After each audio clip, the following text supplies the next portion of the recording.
He rite tonu rātau ki te kapa o Pango, ko te whare kura o rākau manga te kapa tuatahi kia toa karapīpiti i te mana kuratahi, ara te whakataetai kapa haka o ngā kura tuatahi o te motu. Ka mātiro atu a perewihungi ki ngā wāhanga o tā rātau tū, i whakamiharu i ngā kai whakawā, a tai atu rā ki ngā kai mā takitaki.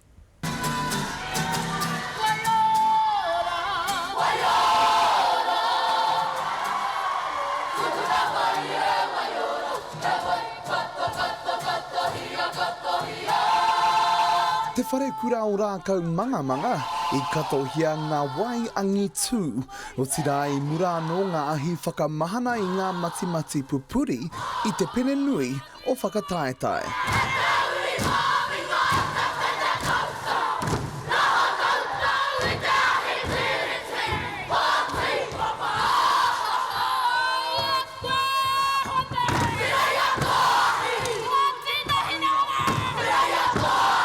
Amorata mau te whakaeke ko te ahi tiriti o tīpapa, tērā i hainati ai hone ki i ngā wiki o muri nei, he whakakore i tērā āhuatanga, he whakakahore i tērā mahi ona, e whakātua i ngā whakaaroa ngā rangatahi mo tērā kaupapa.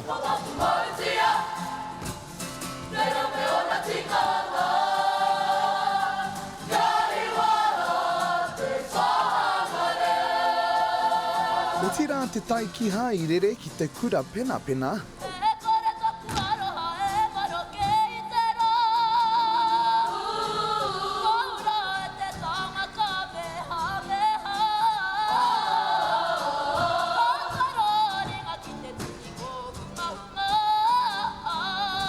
Ko te kohanga reo, moroto i te wātāringa, me ona tini āhuatanga, ka mutu anei ngā hua o te kohanga reo o te whare kura.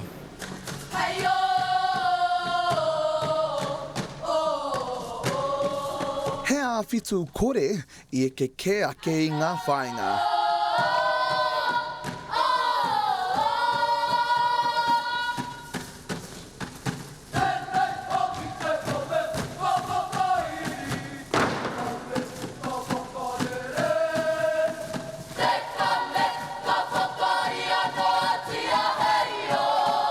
Whakatutuki i ngā kaupapa, tērā i whakatakotohia, te tino o tā tātou tū, ka mātua i tēnā. Ko te kura tuatahi tēnei kia toa taitara whai taitara, o tira ko te whare kura o rākau manga e pupuri ana i ngā taitara kura o te motu. He hua o te aho matua, o te kīngitanga, o tira ngā pūkenga maha kei te taone eti nei o rāhui pōkeka. Perewihongi, te karere.